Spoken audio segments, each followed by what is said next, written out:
Press the bell icon and never miss an update from ETAuto.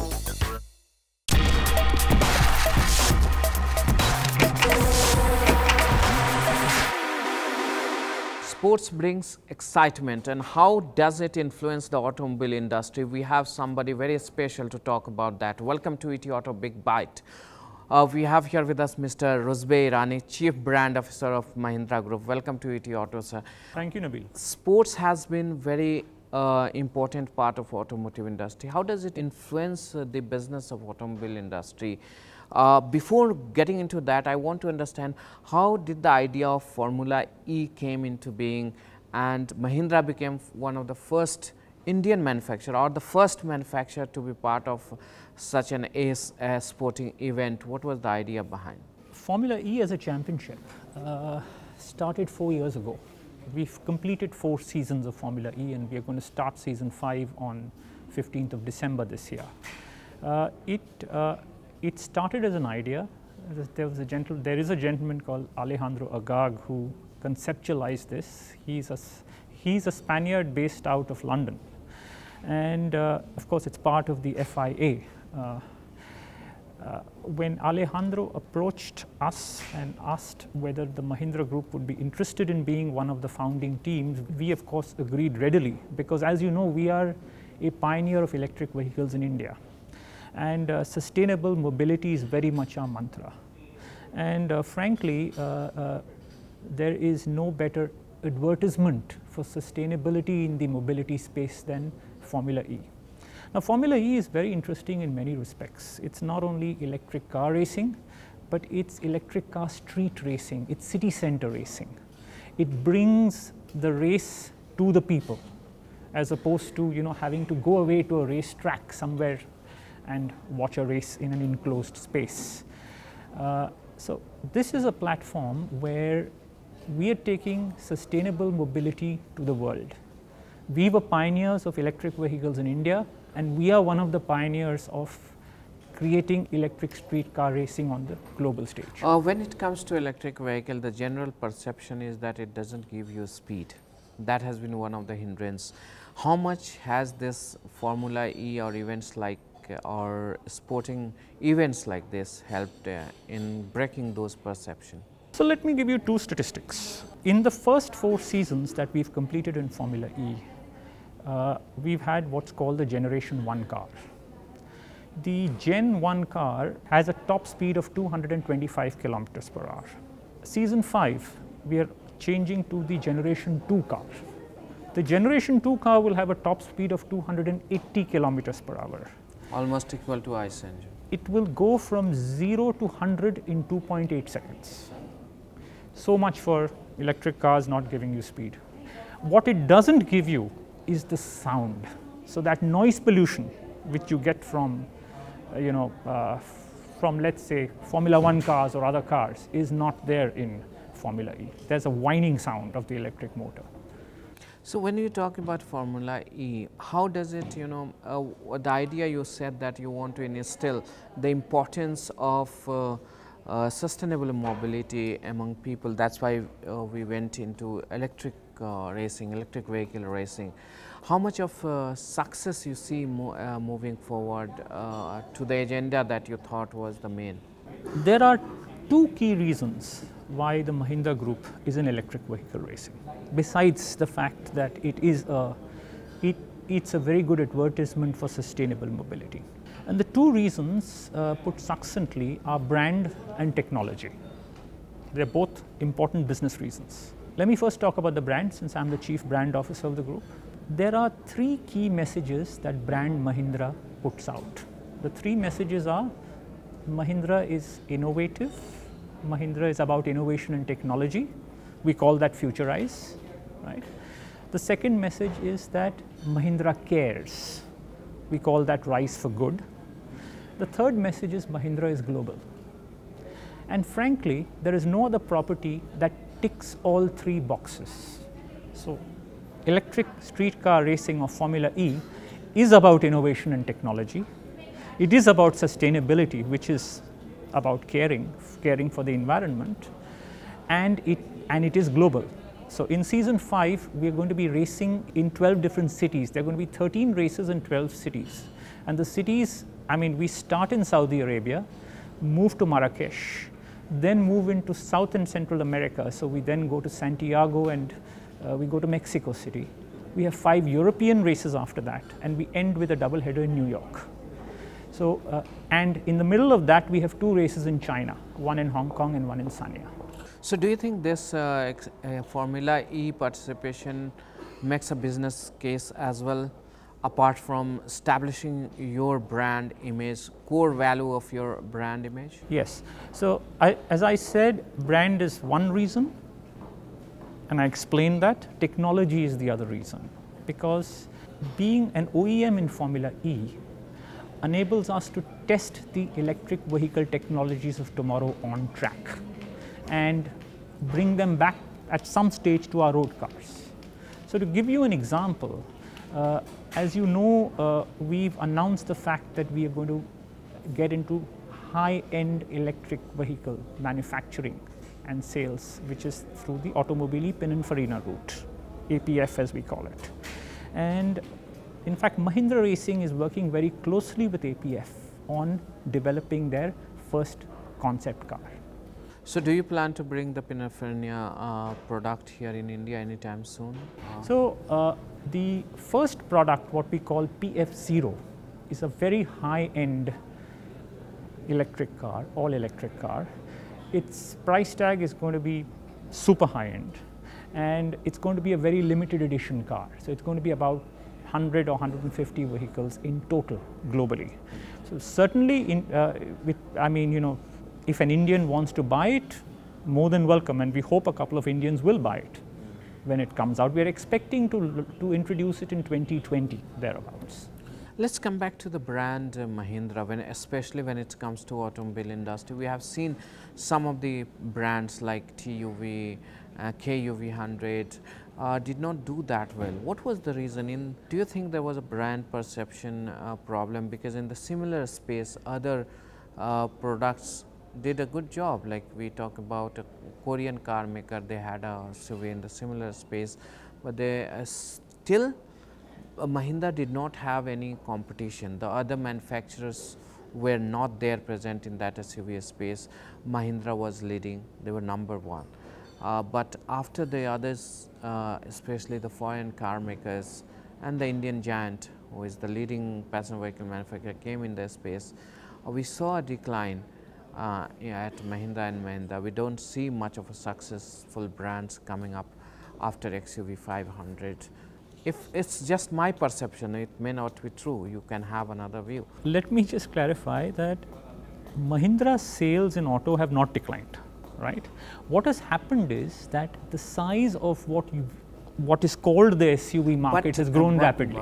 Market has grown, so you have to grow because you were the leader in a passenger vehicle, utility vehicle space. So if you are not growing, market is expanding, so what do we call it?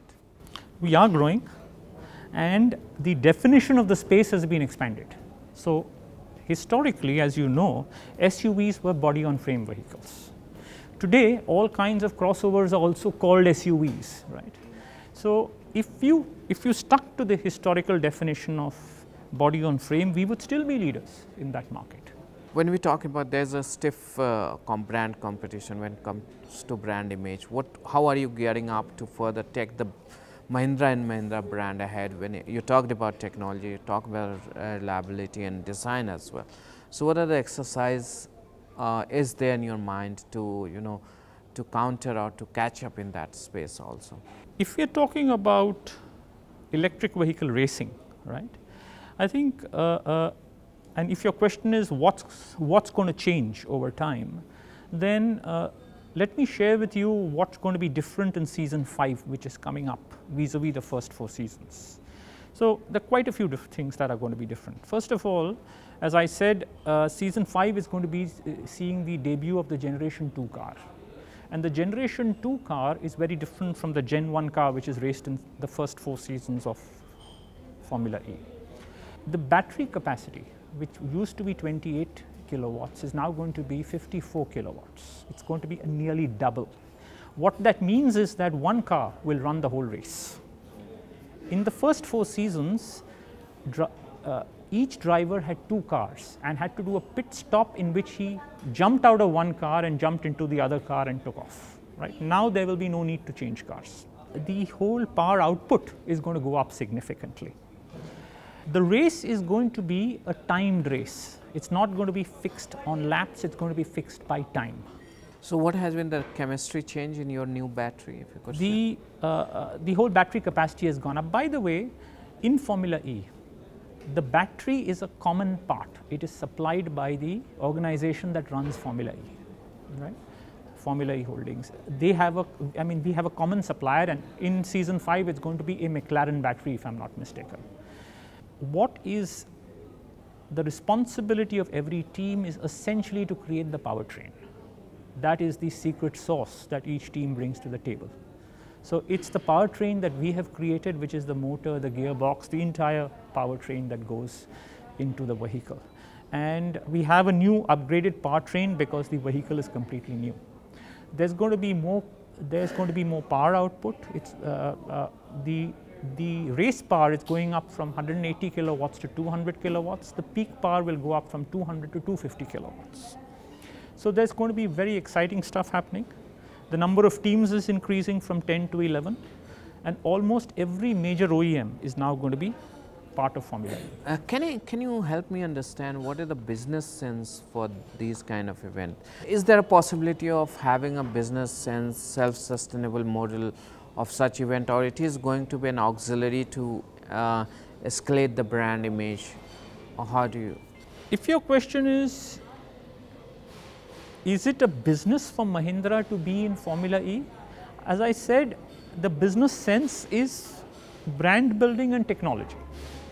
These are the 2 imperatives, if you may call it that, for an OEM like Mahindra or any other OEM to be in racing, a sports like racing. It helps brand building, and it helps test the technologies of tomorrow on track and bring them back to the factory and to the road cars. Do you think your counterpart, other OEMs, should be part of this, and what are the advantages? If you have a message to give them, what would it be? I think the proof of the pudding is in the eating. If you look at the number of OEMs that have come into Formula E, besides us, we have Jaguar, we have Nissan in season 5, we have DS Citroën, we have BMW, a Chinese OEM called NIO, we have Audi, and we have Mercedes and Porsche who will enter in season 6. So NIO is a startup. NIO is a startup, but I've given you all the major Germans. I've given you Nissan, I've given you Citroën, I've given you us, I've given you Jaguar. There are more OEMs in this championship, if I'm not mistaken, in any other racing setup. Certainly more than in Formula 1 going forward. So clearly shows that there is something to be gained for OEMs out of this, and it's not 1, 2, 3, it's 7 or 8 who have bitten the bullet. So there's a value that clearly comes to you. Clearly a value. So it's more of a future building a brand that will help you in future also. Let me also you're targeting young customers. Yeah. That's what the idea Let me give you a couple of other insights. In terms of the reach, Formula E in season 4 had a global TV audience of 330 million, right? If you look at Mahindra Racing itself, we made a series of videos which we used online, which have actually reached more than 100 million people online. So that's the kind of reach, and the kind of people we are reaching is our target group, which is the millennials. So do you think if you talk about ROI, you use other medium to advertise, to build brand, versus this, what is the gap, what is the difference, or which one you think is better? I think each medium has its place. I don't think one medium can replace the other, right? I think each medium has a place, and I think to build a corporate brand on the kind of values that we are trying to build the brand, innovation, technology, caring, as I said, this particular event and this particular set of media have unique advantages. Talking about ROI, let me also tell you, and you were asking me whether there's any other commercial value out of this. I can tell you that between the start of Formula E and now, there are other teams. So we started with 10 teams, we are going to have the 11th team entering, right? But even among the original set of 10 teams, there are only 2 teams which have not changed ownership structure. We are one of those 2, by the way. And when teams change ownership structure, there is a value that they realize out of it. And the value of each team is constantly going up. So yes, there is investment going behind this, but the value of the teams is more than keeping pace with the investment. So how do you get the revenue? Means because you don't have a stand where you sell tickets to come and watch the we don't sell tickets, no. Yeah, Formula E sells tickets, right? But we do have sponsors. So clearly Mahindra clearly M&M is the largest sponsor of our team, but there are many other sponsors. So that's how you get the revenue. So there's a business case as well as the advantage of brand building that you reach to a young population. Coming back to again electric vehicle, I want to understand, we are talking because you're working with electric vehicle very closely. You're working with the advanced technology in electric vehicle. What is the sustainable, last question, sustainable mobility option for India you think? Is it electric vehicle or something else? I think each OEM has to bet on something, and we are betting on electric vehicles. We believe electric vehicles is the future. I think the government of India also seems to share that belief, and only time will tell. Thank you so much. With this, we end this ETAuto Big Bite show. Keep watching. Thank you so much. Thank you, Nabil. Pleasure.